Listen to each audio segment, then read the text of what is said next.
गैसों का परिवहन। गैसों का परिवहन ऑक्सीजन का परिवहन हीमोग्लोबिन के द्वारा होता है और CO2 का परिवहन 10 से 20% हीमोग्लोबिन के द्वारा, 7 से 10% प्लाज्मा में घुलकर होता है और 70% के लगभग बाइकार्बोनेट के रूप में होता है। तो CO2 का परिवहन कैसे होता है? हीमोग्लोबिन के रूप में 10 से 20%, प्लाज्मा 7 से 10 और बाइकार्बोनेट के रूप में 70%। ब्लड में देख लेते हैं। ब्लड में शर्करा 140 मिलीग्राम प्रति डेसीलीटर से कम होता है। कितना होता है? 140 मिलीग्राम प्रति डेसीलीटर से कम होता है। ब्लड की खोज लैंड स्टीनर ने की थी। pH 7.35 से 7.47 तक होता है लगभग। शरीर में मात्रा भार का ये 7% होता है। जो ब्लड होता है हमारे शरीर में कितनी मात्रा होती है? ये भार का 7% होता है, यानी 5 से 6 लीटर तक होता है। और फीमेल में ये 4 से 5 लीटर तक होता है ब्लड। देखो, प्लाज्मा और रक्त कोशिकाओं से मिलकर ब्लड बना होता है। प्लाज्मा 55 से 60% तक पाया जाता है और प्लाज्मा में जल की मात्रा 90 से 92% तक होती है। दूसरा रक्त कोशिका जो कि 40 से 45% रक्त। तो ब्लड में 55 से 60% प्लाज्मा होता है और 40 से 45% रक्त कोशिकाएं पाई जाती हैं। RBC, WBC, प्लेटलेट्स 3 टाइप की रक्त कोशिका होती है। RBC में केंद्रक नहीं पाया जाता, ये ध्यान देना, RBC में केंद्रक नहीं पाया जाता। इसका निर्माण कहाँ होता है? जन्म से पूर्व देखेंगे तो प्लीहा या यकृत में इसका निर्माण होता है, प्लीहा यकृत में। और जन्म के बाद लाल अस्थि मज्जा यानी बोन मैरो में इसका निर्माण होता है। ठीक है। मृत्यु कहाँ होता है? प्लीहा में होता है, इसलिए प्लीहा यानी हिंदी में तिल्ली कहेंगे। तो प्लीहा या तिल्ली को ब्लड बैंक भी कहते हैं, यानी RBC का कब्रिस्तान भी कहते हैं। RBC का जीवन काल कितना होता है? 120 डेज का होता है। फिर उसके बाद WBC देख लेते हैं। WBC में केंद्रक होता है और ये रंगहीन होता है। इसका व्यास कितना होता है? 0.007 mm होता है। तो WBC का व्यास कितना होता है? 0.007। प्लेटलेट्स में भी केंद्रक नहीं पाया जाता, तो RBC में भी नहीं पाया जाता, प्लेटलेट्स में भी केंद्रक नहीं पाया जाता। इसका प्लेटलेट्स का जीवन 8 से 10 दिन का होता है, केवल 8 से 10 दिन का। WBC देख लेते हैं। 2 टाइप के होते हैं, कणिका में और कणिका विहीन। कणिका में कौन कौन से होते हैं? Eosinophils, basophils, neutrophils. Eosinophils, basophils, neutrophils. और कणिका विहीन 2 टाइप्स के होते हैं, लिम्फोसाइट, मोनोसाइट। जो साइट वाले हैं वो कणिका विहीन है, लिम्फोसाइट, मोनोसाइट। अब इसमें पूछेगा कि सबसे बड़ी RBC कौन सी है? अरे WBC है, तो मोनोसाइट सबसे बड़ी WBC है। सबसे अधिक कौन सी WBC पाई जाती? तो न्यूट्रोफिल्स। और सबसे कम कौन सी पाई जाती? तो बेसोफिल्स। और सबसे छोटा पूछेगा, सबसे छोटा कौन सा होता है? तो लिम्फोसाइट सबसे छोटा होता है, मोनोसाइट सबसे बड़ा होता है। अच्छा, WBC का निर्माण कहाँ होता है? तो अस्थि मज्जा में, यानी लिम्फ नोड, प्लीहा में और थाइमस ग्रंथि आदि में होता है। तो इसका निर्माण अस्थि मज्जा, लिम्फ नोड, प्लीहा और थाइमस ग्रंथि आदि में होता है। AB में एंटीजन होते हैं A और B टाइप के। AB में एंटीजन होता है A एंड B टाइप का, कोई एंटीबॉडीज़ नहीं पाई जाती AB में।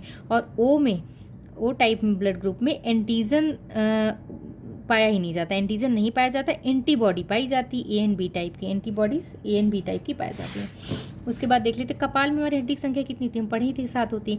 अच्छा, मस्तिष्क का जो आवरण जो जिसे घेरा होता है क्रेनियम उसको बोलते हैं। इसका निर्माण 8 अस्थियों के द्वारा होता है, ये सुरक्षा के लिए होता है। वजन कितना होता है मस्तिष्क का? 1400 ग्राम होता है। 3 टाइप्स के होते हैं, पश्च, अग्र और मध्य। पश्च 3 पार्ट में होते हैं, मेडुला ऑब्लंगेटा, कार्पोरा, कॉर्डी जेमाइका और सेरिबेलम। सबका क्या अलग अलग कार्य ये देख लेते हैं। मेडुला ऑब्लंगाटा का क्या कार्य? हृदय स्पंदन, श्वसन, रक्त दाब, उपापचय की क्रिया, भोजन निगलना, उल्टी, ये सब मेडुला ऑब्लंगेटा देखता है। और कार्पोरा कॉर्डी जिमाइका ये देखने व सुनने की क्षमता, कार्पोरा कॉर्डी जेमिना का कार्य होता है। सेरिबेलम ये सबसे इंपॉर्टेंट शरीर संतुलन का काम सेरिबेलम करता है, जो कि पश्च मस्तिष्क का ये पार्ट है। शरीर संतुलन, ऐच्छिक पेशियों के संकुचन और नियंत्रण का भी काम करता है।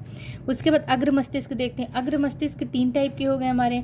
सेरिब्रम होता है, हाइपोथैलेमस, थैलेमस और एपिथैलेमस। सेरिब्रम का क्या काम होता है? ऐच्छिक क्रिया का नियंत्रण करता है सेरिब्रम। तो जैसे स्मरण क्षमता, बुद्धिमत्ता, चिंतन, विश्लेषण, समन्वय, वाणी पर नियंत्रण, ये सब सेरिब्रम का काम हो गया। हाइपोथैलेमस का संवेगात्मक क्रियाओं का नियंत्रण, जैसे हार्मोन्स का नियंत्रण करता है ये हाइपोथैलेमस। ताप का नियंत्रण, भूख प्यास, घृणा आदि का नियमन, क्रोध, प्रसन्नता, इन सब का नियंत्रण हाइपोथैलेमस करता है। थैलेमस का काम ठंडा गर्म दर्द को पहचानने का काम थैलेमस करता है। एपिथैलेमस का काम ये पीनेल ग्रंथि यानी पीनेल ग्रंथि से जो मेलेटोनिन हार्मोन स्रावण होता है उसको प्रेरित करने का काम करता है एपिथैलेमस। मध्य मस्तिष्क देते हैं, ये अग्र मस्तिष्क के पार्ट थे। मध्य मस्तिष्क अर्ध चेतनावस्था में पेशी क्रियाओं, नेत्र गोलकों तथा पुतलियों की गतियों आदि का नियंत्रण करता है। उसके बाद सबसे, अगर पूछेगा सबसे छोटी अंतःस्रावी ग्रंथि कौन सी होती है, तो पीनियल ग्रंथि, और सबसे बड़ी थायराइड ग्रंथि होती है। पीयूष ग्रंथि को पिट्यूटरी ग्रंथि भी कहते हैं। ये 2 टाइप की होती है, पश्च पिट्यूटरी, अग्र पिट्यूटरी। पश्च वाले को हम न्यूरो हाइपोफाइसिस कहते हैं और अग्र वाले को एडिनो हाइपोफाइसिस कहते हैं। तो न्यूरो हाइपोफाइसिस से 2 टाइप के हार्मोन्स निकलते हैं, एडीएच और ऑक्सीटोसिन। एडीएच को वैसोप्रेसिन भी कहते हैं, एडीएच या वैसोप्रेसिन, ठीक। तो वैसोप्रेसिन या एडीएच हार्मोन निकलता है, और इसी को आर्जिनिन वैसोप्रेसिन कहो, या वैसोप्रेसिन या एडीएच हो गया। दूसरा हमारा ऑक्सीटोसिन हो गया। तो न्यूरो हाइपोफाइसिस से 2 हार्मोन्स निकलते हैं, 2 लक्ष्य। जैसे ऑक्सीटोसिन 2 लक्ष्य होते हैं। ऑक्सीटोसिन कहाँ कहाँ से उत्पन्न होता है, एक स्त्री से भी निकलता है, स्तन ग्रंथि से, यानी स्त्री के गर्भाशय यानी यूट्रस से, ठीक है, गर्भाशय यानी यूट्रस से निकलता है। और ऑक्सीटोसिन कहाँ से निकलता है, मैमरी ग्लैंड यानी कि स्तन ग्रंथि से निकलता है। अच्छा, इसका कार्य क्या होता है ऑक्सीटोसिन का, दुग्ध उत्प्रेषण, प्रसव सुगम बनाना और वात्सल आदि में इसका सेक्रेशन होता है। वहीं जो वैसोप्रेसिन या एडीएच है, इसका संश्लेषण हाइपोथैलेमस में होता है, संग्रहण पीयूष ग्रंथि में होता है, और कार्य इसका क्या है, शरीर में जल संतुलन को बनाए रखने में सहायक होता है एडीएच। अब एडिनो हाइपोफाइसिस में कौन कौन से hormone, TSH, ACTH, STH, LTH, ADH, LH, FSH, MSH, ये सब एडिनो हाइपोफाइसिन अग्र पिट्यूटरी से ये सब स्रावित होते हैं। अब सबके काम क्या है, जैसे टीएसएच, तो नाम से ही पता चला, थायराइड स्टिमुलेटिंग हार्मोन, यानी थायराइड ग्रंथि से जो निकलने वाला थायरॉक्सिन हार्मोन है, उसके स्रावण को प्रेरित करने का काम करता है टीएसएच, यानी थायराइड स्टिमुलेटिंग हार्मोन काम करता है। एसीटीएच का क्या काम होता है, इसका फुल फॉर्म है एड्रीनोकॉर्टिकोट्रॉपिक हार्मोन। तो एड्रीनोकॉर्टिकोट्रॉपिक हार्मोन है, तो नाम से कि एड्रीनल कॉर्टेक्स से जो नियंत्रण जो हार्मोन्स निकलता है, कॉर्टिसोल हार्मोन। तो कॉर्टिसोल हार्मोन के नियमन मतलब सिक्रीशन के लिए वो प्रेरित करता है कौन, एसीटीएच। वहीं एसटीएच हो गया।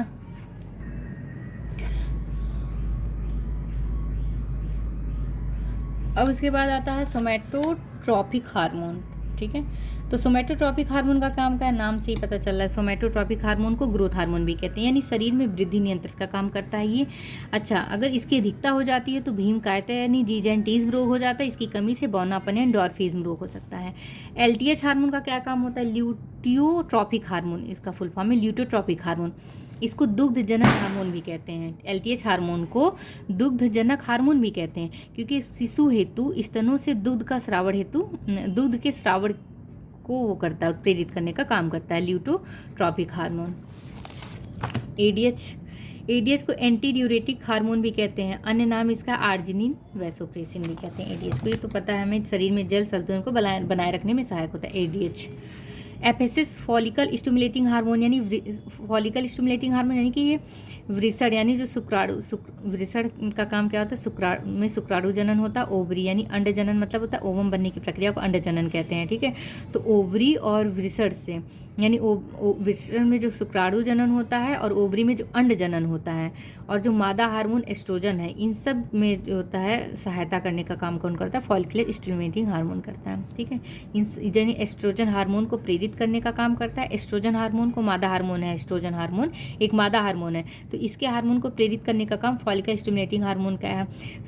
शुक्राणु जनन और अंड जनन में सहायता करता है फॉलिकल स्टिमुलेटिंग हार्मोन। मासिक धर्म का नियमन भी करता है। और एलएच क्या है, ल्यूटिनाइजिंग हार्मोन, लैंगिक लक्षणों के विकास के लिए ये सहायक होता है। ल्यूटिनाइजिंग हार्मोन यानी पुरुषों के नर हार्मोन एंड्रोजन या फिर टेस्टोस्टेरोन के स्रावण को भी प्रेरित करता है, ल्यूटिनाइजिंग हार्मोन। एमएसएच हार्मोन क्या है, इसको मिलेनोसाइट या मिलेनोसाइट प्रेरक हार्मोन कहते हैं, यानी पीनियल ग्रंथि से जो स्रावित होने वाली मेलाटोनिन हार्मोन होता है, उसके स्रावण को प्रेरित करने का काम कौन करता है, एमएसएच हार्मोन यानी मिलेनोसाइट हार्मोन। इससे निद्रा कारक हार्मोन कहते हैं। अच्छा, 2 थायराइड ग्रंथि, हमें पता है थायराइड ग्रंथि कहाँ होती है। थायराइड से थायरॉक्सिन हार्मोन निकलता है, T4, ट्राई आइडोथायरॉक्सिन यानी जिसे T3 भी कहते हैं, और कैल्टोटोनिन हार्मोन निकलता है। तो थायराइड ग्रंथि से कौन से हार्मोन्स निकलते हैं, थायरॉक्सिन, ट्राई आइडोथायरोनिन और कैल्टोटोनिन। वहीं पैराथायराइड ग्रंथि से में 2 होते हैं, पैराथार्मोन और कैल्सीटोनिन निकलता है, पैराथार्मोन और कैल्सीटोनिन। तो 2 हार्मोन पैराथायराइड ग्रंथि से निकलता है, पैराथार्मोन और कैल्सीटोनिन। वहीं थायराइड ग्रंथि से कैल्टोटोनिन का सिक्रीशन होता है, कैल्टोटोनिन, और पैराथायराइड ग्रंथि से कैल्सीटोनिन, याद रखना कैल्सीटोनिन, यहाँ कैल्टोटोनिन है, कैल्टोटोनिन और कैल्सीटोनिन, ठीक। अच्छा, ये देख लेते हैं कि जो थायरॉक्सिन हार्मोन है, इसकी कमी से कौन सा रोग होता है, ज़्यादा हो जाए तो कौन सा रोग हो जाए, घेंघा, जैसे कमी हो गया तो घेंघा, जड़मानवता, मिक्सीडीमा रोग, हाशीमोटो, हाइपोथायरॉयडिज्म, ये सब कमी से होता है। ज़्यादा नेत्र सेंधी गलकंड, ग्रेप्स डिसीज और ऐसे कुछ करके, टॉक्सिक ग्वाइटर, ये सब टॉक्सिक ग्वाइटर ये सब हो जाता है ज़्यादा होने से। पैराथायराइड हार्मोन देखो इसकी कमी से हो जाता है हाइपोकैल्सीमिया, टिटैनी। तो अगर पैराथ हार्मोन की कमी हो जाती है तो हाइपोकैल्सीमिया होता है और टिटैनी रोग हो सकता है। और ज़्यादा होने से ऑस्टियोपोरोसिस रोग हो जाता है। अगर पैराथ हार्मोन ज़्यादा हो गया तो कौन सा रोग होगा? ऑस्टियोपोरोसिस। ठीक है। जो पैराथ हार्मोन स्रावित होता है तो क्या मतलब रक्त में अगर कैल्शियम की मात्रा कम हो गई, क्योंकि देखो रक्त में कैल्शियम और फास्फोरस की मात्रा को नियंत्रित करने का काम करता है ये पैराथ हार्मोन। कैसे नियंत्रित करने का काम करता है? अगर रक्त में कैल्शियम की मात्रा कम हो जाती है हमारे तो पैराथ हार्मोन स्रावित होता है। ठीक। अगर रक्त में कैल्शियम की मात्रा ज़्यादा हो गई तो कैल्सीटोनिन हार्मोन का स्रावण होता है। तो इसका मतलब पैराथाइड ग्रंथि से जो निकलने वाले पैराथ हार्मोन कैल्सीटोनिन है, ये रक्त में कैल्शियम की मात्रा को नियंत्रित करने का काम करते हैं। अगर इसीलिए पैराथ हार्मोन की अगर कमी हो जाती है तो हाइपोकैल्सीमिया हो जाता है रोग। अच्छा, हम जो अभी पढ़े थे थायरॉक्सिन की कमी से जो होने वाले रोग थे ना, थायरॉक्सिन, तो घेघा रोग जिससे ग्लैंड का आकार बढ़ जाता है, जड़ मानवता, बच्चों में शारीरिक मानसिक विकास अवरुद्ध हो जाता है। मिक्सिडिमा वयस्कों में होने वाला रोग है, ये हृदय गति और रक्तदाब घट जाता है। हाशीमोटो का रोग प्रतिरक्षा तंत्र द्वारा थायराइड ग्रंथि पर हमला, इसे थायराइड की आत्महत्या भी कहते हैं। हाइपोथायरॉयडिज्म, ये जनन क्षमता में कमी होता है हाइपोथायरॉयडिज्म के कारण। क्या? अच्छा, ये हमारी किडनी है, देखो किडनी के वृक्क है, यानी किडनी है। किडनी के ऊपर ये कौन सा स्ट्रक्चर बना हुआ है? एड्रिनल ग्रंथि है, इसे अधिवृक्क भी कहते हैं। ठीक, एड्रिनल ग्रंथि, अधिवृक्क। अब एड्रिनल ग्रंथि अधिवृक्क से दो टाइप के हार्मोन का स्रावण होता है, एड्रिनल मेड्यूला और एड्रिनल कॉर्टेक्स का। एड्रिनल मेड्यूला से दो हार्मोन निकलते हैं, एड्रिनलिन और नॉन एड्रिनलिन। और वहीं एड्रिनल कॉर्टेक्स से दो हार्मोन निकलते हैं, एल्डोस्टेरोन और कॉर्टिसोल। देख लेते हैं। एड्रिनलिन को एपिनेफ्रिन भी कहते हैं और नॉन एड्रिनलिन को नॉन एपिनेफ्रिन भी कहते हैं। एड्रिनलिन का काम कर, इसे लड़ो या उड़ो हार्मोन भी कहते हैं, आपातकालीन युद्ध हार्मोन, और सभी अंगों में इसकी सिक्रेशन में होता है तो रुधिर का संचार बढ़ जाता है एड्रिनलिन हार्मोन से। अब दूसरा होता है नॉन एड्रिनलिन या नॉन एपिनेफ्रिन हार्मोन, ये रुधिर के संचार को कम करने का काम करता है। ठीक, तो ये क्लियर हो गया कि एड्रिनलिन और नॉन एड्रिनलिन कहाँ से निकलता है? एड्रिनल ग्रंथि अधिवृक्क के एड्रिनल मेड्यूला से निकलता है। और वहीं एड्रिनल कॉर्टेक्स से एल्डोस्टेरोन कॉर्टिसोल निकल रहा है। एड्रिनल कॉर्टेक्स की कमी हो जाती है तो एडिसन रोग हो सकता है, हाइपोग्लाइसीमिया हो सकता है और हाइपरकैलीमिया हो सकता है। हाइपोग्लाइसीमिया होगा तो हाइपो लगा देंगे, हाइपोग्लाइसीमिया और हाइपरकैलीमिया। और जब ज़्यादा हो जाता है तो इसी का उल्टा कर दो, हाइपरग्लाइसीमिया हो जाएगा, यहाँ पे हाइपो था यहाँ पे हाइपर हो जाएगा, और यहाँ हाइपरकैल्सीमिया है तो इधर हाइपोकैलीमिया होगा। तो एक याद कर लो, कमी वाला याद कर लो, कमी से क्या हो जाएगा? ग्लाइसीमिया के साथ हाइपो लगा है, ग्लाइसीमिया के साथ हाइपो लगा है, और कैल्सीमिया के साथ हाइपर लगा है। कैलीमिया के साथ क्या लगा है? हाइपर लगा है। तो कमी से जो होता है इसके एड्रिनल एल्डोस्टेरोन या कॉर्टिसोल, इन सब हार्मोन्स की कमी की वजह से ये सारे रोग हो जाते हैं। और फिर ज़्यादा तो इसी का उल्टा कर देंगे। ऑस्टियोपोरोसिस भी अति ज़्यादा जब बढ़ जाए, एड्रिनल कॉर्टेक्स के हार्मोन जब ज़्यादा बढ़ जाए तो ऑस्टियोपोरोसिस रोग होता है। अंडाशय, महिला में क्या होता है? अंडाशय होता है, और पुरुष में वृषण होता है। अब ये देख लेते हैं, जो अंडाशय होता है उससे कौन से हार्मोन्स निकलते हैं? एस्ट्रोजन और प्रोजेस्टेरॉन हार्मोन का स्रावण होता है। एस्ट्रोजन और प्रोजेस्टेरॉन ये महिला हार्मोन हो गए। ठीक है। अब जो पुरुष का वृषण हो गया वहाँ से एंड्रोसेन हार्मोन, एंड्रोसेन, ये एस्ट्रोजन है, ये एंड्रोसेन को टेस्टोस्टेरोन भी कहते हैं। ठीक है, ये हार्मोन निकलता है। थाइमस ग्रंथि हम देख ही रहे हैं कि ये यहाँ पे थाइमस ग्रंथि है, यहाँ पे पाई जाती थाइमस ग्रंथि। ठीक है, तो थाइमस ग्रंथि से दो हार्मोन निकलते, थाइमोसिन और थाइमोपोएटिन।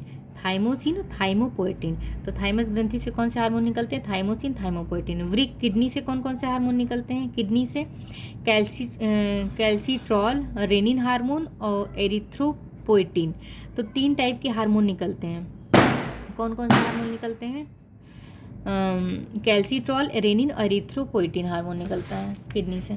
स्त्री से संबंधित कुछ हार्मोन देख लेते हैं। एस्ट्रोजन का उत्पादन कहाँ से होता है? अंडाशय से होता है। ये लड़कियों में स्तन, गर्भाशय, योनि तथा दुग्ध ग्रंथियों आदि के समुचित विकास में सहायक होता है एस्ट्रोजन हार्मोन। रिलैक्सिन हार्मोन क्या होता है? ये गर्भावस्था में कार्पस ल्यूटियम तथा प्लेसेंटा प्लेसेंटा से निकलता है। ये गर्भाशय ग्रीवा यानी चौड़ा कर शिशु के जन्म को आसान करने का काम करता है, रिलैक्सिंग हार्मोन। ऑक्सीटोसिन क्या होता है? ये दुग्ध उत्प्रेषण को बढ़ावा देता है। युगल, चूबना, वात्सल आदि में ये इसका सिक्रीशन होता है। इसका उत्पादन होता है गर्भाशय से, यूट्रस से या स्तन ग्रंथि से, दो जगह से होता है, यूट्रस और स्तन ग्रंथि से। ये क्या है? प्रोलैक्टिन। प्रोलैक्टिन का अन्य नाम है लुटियोट्रॉपिक हार्मोन। लैक्टिन को हम लुटियोट्रॉपिक हार्मोन भी कहते हैं। शिशु जन्म के पश्चात दुग्ध स्रावण को प्रेरित करता है। ये प्रोलैक्टिन शिशु जन्म के पश्चात दुग्ध स्रावण को प्रेरित करता है। अच्छा, प्रोजेस्टेरॉन देख लेते हैं। प्रोजेस्टेरॉन का उत्पादन कार्पस ल्यूटियस के द्वारा होता है। प्रोजेस्टेरॉन का उत्पादन कहाँ से होता है? Corpus Lutyens. ये गर्भधारण हेतु आवश्यक लक्षणों के विकास को प्रेरित करता है प्रोजेस्टेरॉन हार्मोन। कुछ इंपॉर्टेंट देख लेते हैं, जैसे सेक्रेटिन हार्मोन। सेक्रेटिन हार्मोन का स्रावण कायम की अम्लता को प्रोत्साहन देता है और जो गैस्ट्रिक सिक्रीशन को रोकता है। ठीक है, तो गैस्ट्रिक सिक्रीशन होता है। सेक्रेटिन हार्मोन क्या होता है? इसके स्रावण से कायम की अम्लता से प्रोत्साहित होता है। ये सेक्रेटिन हार्मोन का स्रावण कायम की अम्लता से प्रोत्साहित होता है, जो गैस्ट्रिक सिक्रीशन को रोकता है। छोटी आंत एंटेरोगेस्ट्रॉन हार्मोन क्या होता है? रोकता है। ये छोटी आंत में एंटेरोगेस्ट्रॉन हार्मोन होता है। छोटी आंत में एंटेरोगेस्ट्रॉन हार्मोन होता है। केराटिन क्या है? एक प्रोटीन है, पेप्सिन एंजाइम है। वहीं कैरोटीन विटामिन में आएगा। अच्छा, ये क्या है? ब्रेस्ट बोन को स्टर्नम कहते हैं, कॉलर बोन को क्लाविकल कहते हैं, नी कैप पैटेला और शोल्डर ब्लेंड को क्या कहते हैं? स्कैपुला। मिल्क में कैसीन होता है, एक फॉस्फोप्रोटीन है। ये मिल्क में कैसीन मिल्क क्या है? मिल्क एक फॉस्फोप्रोटीन है। मिल्क में कैसीन होता है, सफ़ेद रंग के लिए उत्तरदायी होता है, और बीटा कैरोटीन पीले रंग के लिए। लिनोलेइक अम्ल या अल्फा लिनोलेइक अम्ल आवश्यक अमीनो अम्ल है, जो अधिकतम पाया जाता है अलसिया तीसी में। ट्राइग्लिसराइड भी वसा का एक प्रकार है। शरीर में भोजन से प्राप्त अप्रयुक्त ऊर्जा को ट्राइग्लिसराइड में परिवर्तित कर देता है, जो ट्राइग्लिसराइड है। मनुष्य की आंत में जीवाणुओं द्वारा संश्लेषण किस विटामिन का होता है? B12 और K का। तो मनुष्य की आंत में जीवाणुओं द्वारा संश्लेषण विटामिन B12 और K का होता है। यकृत कोशिकाएं ADEK और B12 का संचय होता है। यकृत कोशिकाओं में ADEK और B12 का संचय होता है। अच्छा, B12 का संचय 3 से 5 साल तक रहता है। D2 को अर्गो कैल्सीफेरॉल कहते हैं और D3 को कोले कैल्सीफेरॉल कहते हैं। तो अर्गो कैल्सीफेरॉल, कोले कैल्सीफेरॉल। मिल्क में एल्बुमिन प्रोटीन पाया जाता है। B1, B2, B3, B6, B12 ये सब पाया जाता है। हाँ, ये सब मिल्क में पाया जाता है। इसका अभाव हो जाने से हृदयघात हो सकता है। प्रोटीन प्रचुरता खाद्य पदार्थ कौन सा है जिसमें प्रोटीन प्रचुर मात्रा में पाया जाता है? तो एमिनो अम्ल। प्रोटीन प्रचुरता खाद्य पदार्थ एमिनो अम्ल है। टायरोसिन बढ़ाए रोकने के लिए उत्तरदायी मुक्त मूल को विरोध रक्षा करता है। अच्छा, जो टायरोसिन होता है ये लिखा है बुढ़ापे को रोकने के लिए उत्तरदायी होता है। ये मुक्त मूलकों के विरुद्ध रक्षा करता है शरीर की, टायरोसिन हार्मोन। सल्फर क्या है? दीर्घ पोषक तत्व है सल्फर याद रखना, दीर्घ में आएगा, लघु में नहीं। तो सल्फर दीर्घ पोषक तत्व में आता है सल्फर। एंजाइम जैव उत्प्रेरक होते हैं, जैविक क्रियाएं उच्च होती हैं और उसी स्थान पर कार्य करते हैं जहां ये उत्पन्न होते हैं एंजाइम। स्कर्वी लक्षणों में से एक है जोड़ों में पीड़ा देना। अच्छा, अगर स्कर्वी लक्षणों में से एक लक्षण ये भी कि जोड़ों में पीड़ा होगा, किसी की स्कर्वी हो गए तो उसके जोड़ों में पीड़ा होगा।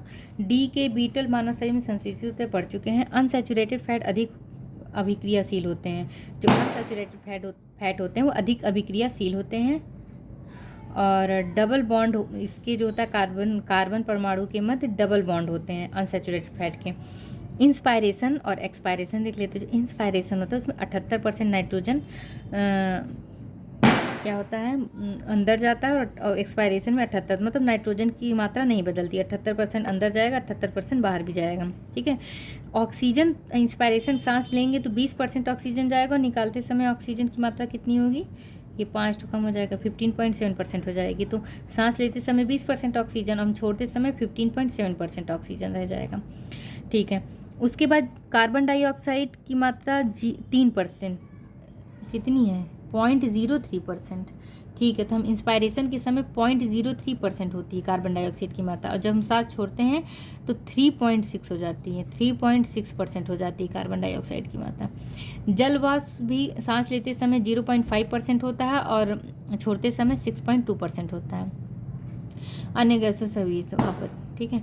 अधिकतम ऊर्जा प्रदान कब होता है? जब एटीपी एडीपी में बदलता है। शरीर के ताप को नियंत्रित रखता है कौन? फेफड़ा। मनुष्य के शरीर में रक्त की मात्रा शरीर के भार का लगभग 7 से 8% होता है, या भार का लगभग 1/13वां भाग होता है, 1/13वां भाग होता है। केचुआ एनिलीड है, इसका हीमोग्लोबिन प्लाज्मा में घुला होता है, इसका हीमोग्लोबिन प्लाज्मा में घुला होता है। रुधिराणु कैसे होते हैं केचुआ में? रंगहीन और न्यूक्लिएटेड होते हैं, रंगहीन न्यूक्लिएटेड होते हैं। लिम्फोसाइट सबसे छोटा श्वेत रुधिराणु है लिम्फोसाइट, इसके द्वारा रुधिर प्लाज्मा में एंटीबॉडी प्रोटीन निर्मित होता है। इस लिम्फोसाइट द्वारा रुधिर के प्लाज्मा में एंटीबॉडी प्रोटीन निर्मित होती है, और ये सबसे छोटा WBC है। रक्त में ग्लूकोज स्तर व्यक्त होता है मिलीग्राम प्रति डेसीलीटर में। फिटकरी एल्युमिनियम आयनों में की अधिक स्कंदन शक्ति यानी रक्त प्रवाह को रोकने में प्रयोग किया सकता है फिटकरी का। डायलिसिस क्या होता है? रुधिर शुद्धिकरण की प्रक्रिया को हम डायलिसिस कहते हैं। किडनी में होता है, वृक्क में, यानी प्रतिदिन 1500 लीटर रक्त शुद्ध करता है कौन? किडनी, यानी 1.5 लीटर मूत्र में तब्दील करता है डेली। और प्रति मिनट अगर पूछ दिया जाए तो 1200 सीसी रक्त प्रवाहित होता है इससे, किडनी से 1200 सीसी। गैस्ट्रिन हार्मोन है, अमाशय के गैस्ट्रिक अम्ल को श्रावण को उद्दीप्त करता है। तो अमाशय से जो गैस्ट्रिक अम्ल निकलता है उसके श्रावण को उद्दीप्त करने वाला हार्मोन कौन सा है? गैस्ट्रिन। ठीक है। पैराथार्मोन क्या है? रुधिर में कैल्शियम आयन की आदर्श मात्रा को बनाए रखने का काम करता है। पैराथार्मोन रुधिर में कैल्शियम आयन की आदर्श मात्रा को बनाए रखता है। थायरॉक्सिन की हार्मोन की कमी से बच्चों में जड़मानवता होता है और वयस्कों में मिक्सिडीमा रोग हो सकता है। क्रोध, भय, खतरा ये एड्रिनलिन या एपिनेफ्रिन हार्मोन के इसे उड़ो या लड़ो हार्मोन भी कहते हैं, एड्रिनल मेडुला से स्रावित होता है। और सोमैटोट्रॉपिक हार्मोन या वृद्धि हार्मोन का संबंध शरीर में वृद्धि से है। अधिकता से भीम कहता होता है, कमी से बौनापन होता है, STH यानी सोमैटोट्रॉपिक हार्मोन। विबग्योर अभी देख लेते हैं। वायलेट कलर, इधर रेड कलर, जो रेड कलर की तरंग दैर्घ्य सबसे ज़्यादा होती है, आवृत्ति सबसे कम होगी। वहीं वायलेट की तरंग दैर्घ्य सबसे कम होती है, आवृत्ति सबसे ज़्यादा। नहीं इधर जाएंगे तो तरंग दैर्घ्य की मात्रा क्या होती है? बढ़ती जाएगी। प्रकाश संश्लेषण प्रक्रिया में ग्लूकोज के प्रत्येक अणु के संश्लेषण में ATP के अणु कितने होते हैं? 18 अणु शामिल होते हैं। वृक्ष आधार के पास से छाल अगर निकालने पर तो फ्लोएम क्षतिग्रस्त होने की संभावना होती है। पौधे के विकास के लिए 17 अनिवार्य तत्व होते हैं, जो 7 बृहद मात्रा में होते हैं और 7 सूक्ष्म मात्रा में। बृहद मात्रा वाले कौन कौन से हैं? Nitrogen, phosphorus, potassium, carbon, calcium, magnesium, hydrogen, oxygen. वहीं सूक्ष्म मात्रा में लॉज, जिंक, मैग्नीशियम, बोरान, तांबा, मॉलिब्डेनम, निकेल और क्लोरीन हो गया। कौन सा पोषक तत्व दलहनी फसलों के गांठ गठन के लिए आवश्यक होता है? तो बोरान। अमरबेल परजीवी पौधा है। पादप हार्मोन 5 प्रमुख वर्ग होते हैं: ऑक्सिन, जिब्रेलिन, साइटोकाइनिन, एब्सिसिक अम्ल, एथिलीन। वहीं जो एब्सिसिक अम्ल और एथिलीन है, एब्सिसिक अम्ल एथिलीन वृद्धि रोधक का कार्य करते हैं, वहीं जिब्रेलिन वृद्धि वर्धक का कार्य करता है, साइटोकाइनिन कोशिका विभाजन का काम करता है। और एब्सिसिक अम्ल सूखा सहिष्णुता से संबंधित हार्मोन है एब्सिसिक अम्ल। जिब्रेलिन बौनी प्रजाति की लंबाई को बढ़ाने का काम, पुष्पन का काम, अनिषेक फलन और बीजों के अंकुरण में सहायक होता है gibberellin hormone. Quartz sodium silicate का होता है बना। आंवला, ये कृष्णा, कंचन, बनारसी सब आंवला की प्रजाति है, और ये गन्ना की। टैनिन कच्चे फलों में पाया जाता है, टैनिन। पेट्रोक्रॉस पदार्थ हाइड्रोकार्बन एंड लिपिड की प्रचुर मात्रा होती है। पेट्रोक्रॉस पदार्थ में हाइड्रोकार्बन एंड लिपिड्स की प्रचुर मात्रा होती है, जैसे जेट्रोपा, करंज, यूफोबिया, लेथाइडस, ये सब पेट्रोक्रॉप्स हैं। ठीक है। पाथीनियम पौधा ये कैंसर उपचार हेतु उपयोगी होता है। चलो, नीम में एजाडिरेक्टिन नामक रसायन पाया जाता है। किसमें? नीम में एजाडिरेक्टिन नामक रसायन पाया जाता है। ये कीटनाशक व कवकनाशक गुण होते हैं, इसके अंदर कीटनाशक व कवकनाशक गुण होता है। अच्छा, विषाणु जनित रोग कौन कौन से होते हैं? जैसे चेचक हो गया, पोलियो हो गया, गिनी वर्म हो गया, राइनो वायरस हो गया, हेपेटाइटिस बी हो गया, मम्स, गंठमाला, गलसुआ, रेबीज एंड हर्पिस रोग, मेनिंजाइटिस, डेंगू, पीत ज्वर जिसे येलो फीवर कहते हैं, जापानी एन्सेफ्लाइटिस, एड्स, ये सब मतलब वायरस से होने वाले रोग हैं। जीवाणु जनित कौन कौन से रोग हैं? हैजा, plague, core, TB, pneumonia, typhoid, diphtheria और सुजाक या गोनोरिया, सिफिलिस, काली खांसी, टेटनस, भोजन विषाक्तता, बार्टुलीज, ये सब जीवाणु जनित रोग हो गए। कवक से होने वाले रोग: एथलीट फूड, गंजापन, त्वचा का प्रदाह, डायसिस, जियोट्राइकोसिस, अर्गटातप्य रोग, ये सब कवक जनित रोग हैं। अन्य परजीवी से होने वाले रोग जैसे मलेरिया प्रोटोजोआ से होता है, प्लाज्मोडियम नामक प्रोटोजोआ से, फाइलेरिया जिसे फीलपा भी कहते हैं एक निमेटोड से होता है, वाउजेरिया ब्रैंकीफाइटी नामक निमेटोड से, और निद्रा रोग स्लीपिंग सिकनेस ये होता है ट्रिपैनोसोमा नामक प्रोटोजोआ से। वहीं वंशागति रोग जैसे रंजकहीनता, एल्बिनिज्म, हीमोफीलिया, वर्णांधता, फेनिल कीटोन में बबल बेबी रोग, डाउन सिंड्रोम, दात्र कोशिका अरक्तता, पेशी दुष्पोषण और थैलीसीमिया, ये सब वंशागति रोग हैं। अब यहीं यूपीपीसीएस में आए पीवाईक्यू आए हुए कुछ हाईलाइटेड पॉइंट देख लेते हैं। कार्डी पल्मोनरी, ठीक है, सीपीआर का फुल फॉर्म क्या होता है? कार्डियो पल्मोनरी रिसक्सिएशन क्या है? पुनर्जीवन। बेकिंग सोडा का सूत्र क्या होता है? NaSCO3, सोडियम बाइकार्बोनेट बोलते हैं बेकिंग सोडा को। धावन सोडा को सोडियम कार्बोनेट, Na2CO3.10H2O। खाने वाला सोडा सोडियम बाइकार्बोनेट, NaSCO3 है। कास्टिक सोडा सोडियम हाइड्रोक्साइड को caustic soda, NaOH। Bleaching powder calcium hypochloride यानी CaOCl2। सुहागा यानी बोरेक्स, Na2B4O7.10H2O, ठीक है। ये हो गया। वह जोड़ जहाँ गर्दन सिर से मिलती है उसको पिबटल जोड़ कहते हैं, पिबटल जोन, ठीक है। दूध, इनमें से उदाहरण इमल्सन एंड क्लोराइड का। R21 या मैट्रिक्स क्या है? मलेरिया के लिए विकसित टीका है। ये सीरम इंस्टीट्यूट और ऑक्सफोर्ड विश्वविद्यालय द्वारा विकसित किया गया है। इसका फार्मूला ये होता है, देख लो। और पेप्टिक वर्ड जीवाणु के द्वारा होता है। परजीवी, मलेरिया, अच्छा ये सब तो हो गया। परजीवी से होने वाला मलेरिया, पायरिया, सोने की बीमारी, पेचिस, कालाजार, ये सब परजीवी से होता है। जीवाणु, विषाणु, कवक से होने वाले रोग देख लिए।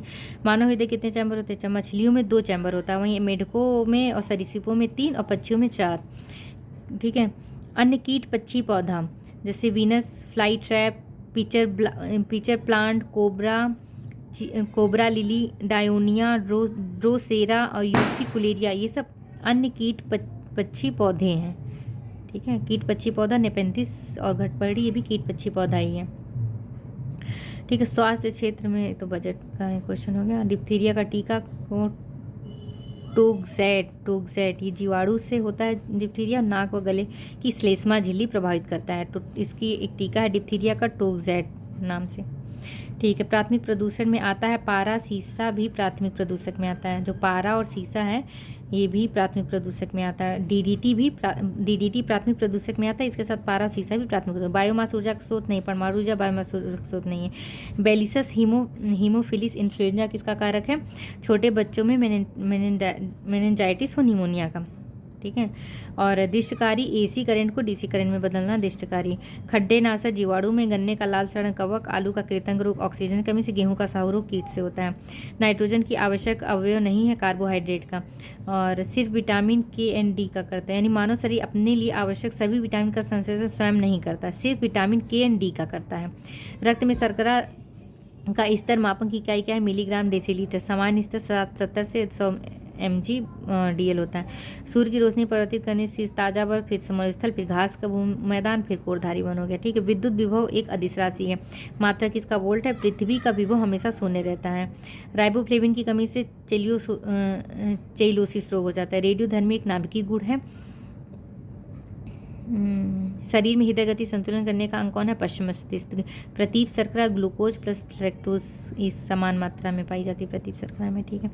लिथियम बाइकार्बोनेट गठिया, केवलार संश्लेषित रेशा, टेक्सोस कैंसर रोधी दवा हो गया। विटामिन B2 हरी सब्जियों में पाया जाता है खूब। संश्लेषित रेशा केवलार, फिर फ्लोरीन, फिर ग्राफीन, फिर ब्लैक गोल्ड। और बिब्लियोमेट्री सूचना प्रबंधन उपकरण है बिब्लियोमेट्री। डीप कार्बन ऑब्जर्वेटरी क्या है? पृथ्वी पर कार्बन की भूमिका बढ़ाने के लिए। माँ के दूध में calcium, phosphorus, sodium, potassium, chlorine सब पाया जाता है। तुलसी में औषधि गुण, फिनॉल फ्लोवेनाइड हो गया। रेयॉन कृत्रिम फाइबर, और नियोप्रीन एक विशिष्ट रबर। एस्पार्टिम संश्लेषित मधुरक है। सांस लेने 10 dB, घड़ी की सुई 20, फुसफुसाना 30 dB, रेफ्रिजरेटर 40, सामान्य बात 60 dB, मोटरसाइकिल 95। जैव प्रौद्योगिकी प्लाज्मिड और रेनोर्टन पनीर। एक्सरे मशीन विल्हेम रोन्टगेन ने आविष्कार किया था। रेडियो का मार्कोनी ने। इसका यह ध्वनि वेग क्लैट से याद कर लेंगे, ठीक है। नाइट्रेट धुआं में मौजूद द्वितीय प्रदूषक है, आंखों में जलन करता है। आइंस्टीन को नोबेल पुरस्कार प्रकाश विद्युत प्रभाव के लिए मिला। दीर्घ रेडियो तरंग, यहाँ ऊपर से नीचे हम आएंगे तो घटती तरंग दैर्घ्य। आओ लिख देते हैं।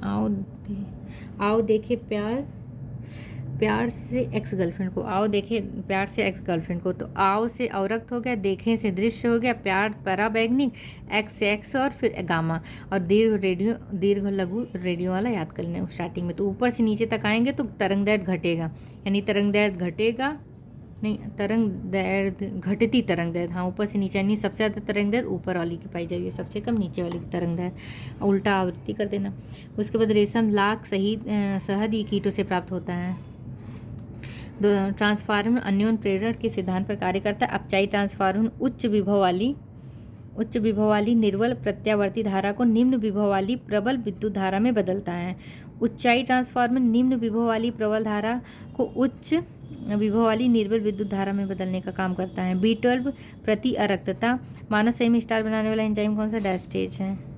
एस्टोबैक्टर गेहूँ, एजोला धान में, ठीक है 2016 का देख लेते हैं। वेजिकल्चर वृक्षों की खेती, ओलेरीकल्चर सब्जी की खेती, पोमोलॉजी फलों की हो गया, एपोरेनिक्स हवा में पौधे, एरोपोनिक्स, और मोरिकल्चर शहतूत की खेती। भारतीय पशु चिकित्सा विज्ञान अनुसंधान का है बरेली में, इज्जतनगर। गाजर का रंग एंथोसाइनिन और गाजर का पीला रंग कैरोटीन के कारण हो गया। बुलीमिया नर्सोसा रोग, बिना अंदाज के अधिक भोजन खाना बुलीमिया नर्सोमा कहते हैं।